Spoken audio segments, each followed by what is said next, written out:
अपने सब मसीह भाइयों को और अन्य भाइयों को मैं स्वागत करता हूँ अपने इस यूट्यूब चैनल को। इस यूट्यूब चैनल के माध्यम से आप लोगों को आज आज लेकर मैं विषय आया हूँ, जिसे लिखा है इफिसियों पुस्तक। किसका? इफिसियों का पुस्तक। 5 अध्याय से हम लेकर 5 अध्याय 1 से लेकर हम 14 तक पढ़ने वाले हैं। आप लोगों के सामने लिखा है, इसके विषय में 5 अध्याय में लिखा है, ज्योति की संतान बनो। हमारा परमेश्वर बोलते हैं कि तुम ज्योति की संतान बनो। तो वीडियो स्टार्ट होने से पहले मैं आप लोगों से रिक्वेस्ट है छोटा सा कि आप लोग वीडियो को एकदम स्किप मत करना। आप एंड तक देखना, तभी आप लोग कुछ समझ पाएंगे, वैसे नहीं समझ पाएंगे। मैं चाहता हूँ कि आप लोग समझे। मेरा कहना यह है, ज़्यादा से ज़्यादा मैं कहना चाहता हूँ कि आप लोग समझ सकें मेरी बातों को, जो मैं आप लोगों के सामने रख रहा हूँ, प्रकट कर रहा हूँ। इस बात को आप जानिए। इसीलिए प्रिय बालकों के समान परमेश्वर का अनुकरण करो। परमेश्वर बोलते हैं बालकों के समान। हम सियाने हैं तभी परमेश्वर के लिए बच्चे हैं। यदि बच्चे हैं तो बच्चे ही हैं। इसीलिए परमेश्वर बोलते हैं तुम अनुकरण। पौलुस यहाँ बताते हैं कि इसीलिए प्रियो बालकों के समान परमेश्वर का अनुकरण करो और प्रेम में चलो। बताते हैं कि प्रेम में चलो। पौलुस बताते हैं जैसे हम ज्योति की संतान यदि बनना चाहते हैं तो हमें वचन के अनुसार चलना पड़ेगा और उनके आज्ञाओं को, भय को मानना पड़ेगा, तभी हम ज्योति की संतान बन पाएंगे। जैसे मसीह ने भी तुमसे प्रेम किया और हमारे लिए अपने आप को सुखदायक सुगंध के लिए परमेश्वर के आगे भेंट करके बलिदान कर दिया। मतलब इसका मतलब ये है कि प्रभु यीशु परमेश्वर जैसे कहा कि मसीह ने तुमसे प्रेम किया और हमारे लिए अपने आप को सुखदायक सुगंध के लिए परमेश्वर के आगे भेंट करके बलिदान कर दिया। सोचिए, प्रभु यीशु कि हमारे लिए जब परमेश्वर पिता अपने इकलौते पुत्र को जगत में भेजा हमारे उद्धार के लिए, ताकि हम लोग उद्धार पा सके। हमें विश्वास करने से हमको एक धार्मिकता भी गिना जाता है और परमेश्वर शैतान कहलाने लायक की बनते हैं, कहलाने लायक। तो मेरे प्रियो, मैं इसीलिए आप लोगों को हर एक बात को अच्छा से प्रकट करना चाहता हूँ ताकि आप लोग समझ सके। देखिए, परमेश्वर लिखा है इसमें, जैसे मैंने बोला कि जैसा पवित्र लोगों के युग है, वैसा तुम भी व्यभिचार और किसी प्रकार के अशुद्धता, काम या लोभी की चर्चा तक न हो।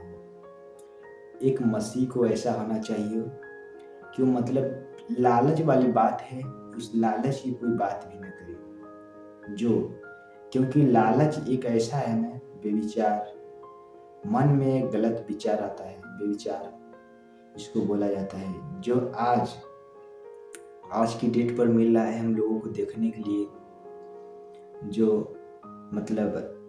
यार दोस्त हैं और जो गर्लफ्रेंड बताते हैं आज की जगह पर, यही व्यभिचार, इसे परमेश्वर व्यभिचार में गिनती करते हैं। ये पाप है। इसीलिए बोलते हैं कि तुम्हारे बीच होता है अशुद्धता काम, इस काम को तुम चर्चा भी तुम्हारे मुंह से भी नहीं होना चाहिए। और लिखा है, और निर्जलता न मूर्ता की बात। निर्जलता लोग कोई जलते हैं किसी को देख को, ये वाला बात बोलते हैं परमेश्वर। निर्जलता न मूर्ता की बातचीत की, न ठट्ठे की, क्योंकि ये बातें शोभा नहीं देती। और धन्यवाद ही सुना जाए। हर एक मसीह को परमेश्वर बोलते हैं कि धन्यवाद ही सुना जाए, न कि कोई शराब। या जैसे कि आप लोगों को यदि इस बात को आप लोग जानना आप चाहते हैं तो आप पढ़ सकते हैं याकूब की पुस्तक और 3 अध्याय वचन नंबर 10 में आप साफ साफ सुन लिखा है कि एक ही मुंह से धन्यवाद और श्राप दोनों निकलते हैं, परंतु ये लिखा है, परंतु हे भाइयों, हे मेरे भाइयों, ऐसा नहीं होना चाहिए। देखिए, यदि पानी की जो सोता है, क्या सोता में से दो प्रकार का पानी निकलता है? या मीठा है तो उसमें से मीठा निकलेगा, जो कटुक है उसमें से कटुक निकलेगा। इसीलिए मेरे प्रियो, एक सोता से वो अलग बगल में सोता है, लेकिन उसमें से अलग निकलेगा, उसमें थोड़ा सा अंतर बताएगा। इसीलिए परमेश्वर बोलते हैं, यदि हमारे पास हमारा जो मुंह है, तो हमारे मुंह से एकदम धन्यवाद लिखना चाहिए। परमेश्वर बोलते हैं, तो यदि तू धन्यवाद देना चाहता है, यदि मसीह होने के लिए तू बुलाया गया है, जब मेरे में तेरे को मैंने बुलाया अपने पास, तेरे को इसी बात को लिए कि मतलब तू धन्यवाद दे, देखो शराब नहीं।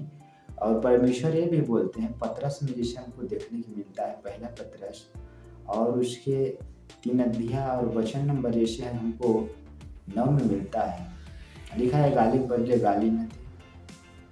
सब लिखा है, क्योंकि हम उसके योग्य नहीं हैं, मतलब गाली देने के योग्य नहीं है। मसीह का यही तो हमारा बड़ा चिन्ह है। एक मसीह को इस तरह गाली गलौज नहीं करना चाहिए। परमेश्वर बोलते हैं, हमारा दास ऐसा होना चाहिए, झगड़ालू भी नहीं होना चाहिए, मारपीट भी करने वाला नहीं, हत्या करने वाला, विचार करने वाला, मतलब अशुद्ध काम करने वाला कोई नहीं होने वाला। इसीलिए मैं चाहता हूँ कि आप लोगों को सही से बता सकूं, ताकि आप लोग समझ सकते हैं। इसीलिए मेरे वीडियो यहाँ लिखा है, क्योंकि तुम यह जानते हो कि किसी व्यभिचारी या अशुद्ध जन, मतलब किसी व्यभिचारी या अशुद्ध जन या लोभी मनुष्य की जो मूर्ति पूजा के बराबर है। जो लोग करते हैं, अरे चाहते हैं कि इतना हम कमाएंगे, हमारा इतना हो जाएगा पैसा रुपए।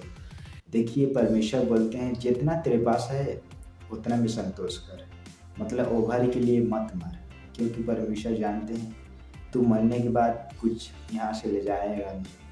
लेकिन हाँ, ये बात है, जो हम जैसा कर्म किए हैं उस काम को जरूर ले जाएंगे अपने साथ। मेरे प्रियो, आप लोग इस बात को समझ सकते हैं अच्छे तरह से, इसीलिए साफ साफ बोल दिया है, जो अशुद्ध काम है लोभ, ये मूर्ति पूजा के बराबर है। आप यदि लोभ करते हैं, मूर्ति पूजा नहीं करते, लोभ करते हैं, लेकिन लोभ उसी के बराबर जा रहा है। इसीलिए लिखा है कि मूर्ति पूजा के बराबर है मसीह और परमेश्वर के राज में मिरास नहीं। मतलब इसका जो लोग करते हैं, लालच करते हैं, मूर्ति पूजा करते हैं, परमेश्वर के पास मतलब मिरास, मतलब उससे कोई मिलान नहीं, न कभी जा सकते। इसीलिए कोई तुम्हें व्यर्थ बातों से धोखा न दे, क्योंकि इन्हीं कामों के कारण परमेश्वर का क्रोध अज्ञान न मानने पर भड़कता है। मतलब जो लोग वचन को जान के उस वचन पर नहीं चलना चाहते, यही तो हमारी सबसे गलतियां है कि वचन को हम जानते हुए यदि उस पर नहीं चलते, तो ये हमारा गलत है। हम तो मानना चाहते हैं परमेश्वर से कि पिता, ये हमारा गलती है, क्योंकि हमारा ये मूर्खता है। आपको यदि आप इसलिए हमें ऐसा वचन दिखाता है परमेश्वर हमको, ताकि वो मेरा पुत्र उस पर चले। इसीलिए मेरे प्रियो, मैं आप लोगों के सामने इस बात को रखता हूँ, ताकि आप लोग भी जानें। और लिखा है, इसीलिए तुम उनके सहभागी न हो, मतलब जो मूर्ति पूजा करते हैं, जो लोभी करते हैं, मतलब उनके साथ परमेश्वर बोलते हैं उनके सहभागी न हो, क्योंकि तुम तो पहले अंधकार में थे। हम सचमुच अंधकार में थे, परंतु अब लिखा है, परंतु अब प्रभु में ज्योति हो। हम जब यीशु मसीह के जाने, आज हम ज्योति के समान हो गए। इसीलिए बोलते हैं, अतः जैसे ज्योति की संतान की, अतः तुम जैसे कि मतलब अब प्रभु में ज्योति हो, अतः ज्योति की संतान के समान चलो। यदि हम ज्योति हैं तो उसी के समान चले, जैसे परमेश्वर हमें बता रहे हैं, क्योंकि ज्योति का फल सब प्रकार की भलाई और धार्मिकता और सत्य है। क्योंकि जो हमारा परमेश्वर का है वचन, ये हमारा एक सत्य है और धार्मिकता भी प्रकट करता है। परमेश्वर इसमें इसी का धर्म बना जा रहा है। मतलब ये धर्म नहीं है पर एक व्यवस्था है आप लोगों के लिए। इसलिए मैं एक व्यवस्था है ताकि लोग, परमेश्वर हमारे धर्म को नहीं बदलते, परमेश्वर हमारे जीवन को बदलते हैं। आज एक मैं भी हिंदू परिवार से हूँ, कोई मैं क्रिश्चियन नहीं हूँ, लोग कहते हैं, लेकिन मैं चाहता हूँ आप लोग, लेकिन परमेश्वर मुझे बुलाए हैं, इसीलिए मैं आज परमेश्वर के वचनों को आपके पास सुसमाचार प्रचार कर रहा हूँ। मैं चाहता हूँ कि अच्छे से अच्छे मतलब परमेश्वर हमें जैसे सिखा रहे हैं आप लोगों को भी मैं बता रहा हूँ इस बात को। इसीलिए बोलते हैं धार्मिकता अजत सत्य है और यह परखों की प्रभु को क्या भाता है। मतलब प्रभु से, परमेश्वर से पूछो, प्रभु यीशु से कि पिता आप क्या चाहते हैं मैं आपके लिए करूं। परमेश्वर हमें दिखाएंगे हम जो करना चाहते हैं। परमेश्वर यदि हमारे, परमेश्वर मन को जांचते हैं, इसीलिए परमेश्वर सोचते हैं कि मैं अपने पुत्र को इस वचन को दिखाऊं ताकि वो चले। इसीलिए लिखा है अंधकार के निष्फल कामों से सहभागी न वरन उन पर उल्हाना दो। मतलब उस बात को बताओ कि अंधकार में क्या क्या ऐसे चीज है जो आज हो रहा है। क्योंकि लिखा है क्योंकि उन गुप्त कामों की चर्चा भी लज्जा की बात है जो अंधकार में होता है, वो ऐसा काम है जो लज्जा की बात है। आप अंधकार के बात को जान के आप लज्जा हो जाएंगे, शर्मा जाएंगे। इसीलिए मेरे प्रियो, पर जितने कामों, लिखा है पर जितने कामों पर उल्हाना दिया जाता है वे सब ज्योति प्रकट होते हैं। मतलब जो अंधकार के बात होते हैं वो मतलब स्वयं उजालामा हो जाता है, मतलब प्रकाश में आ जाता है। वो बात जो आज अंधकार में हो रहा है वो आज ज्योति में प्रकट हो जा रहा है।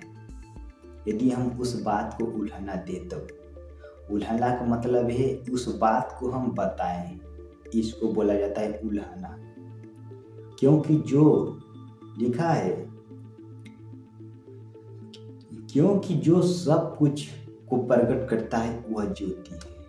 मतलब सब कुछ बोला जा रहा है, अंधकार की बातें, सब कुछ जो होता है अंधकार में, उस बात को बोला जा रहा है कि जो अंधकार की बात है यदि सब को प्रकट करता है, सब बात को ज्योति में लाता है।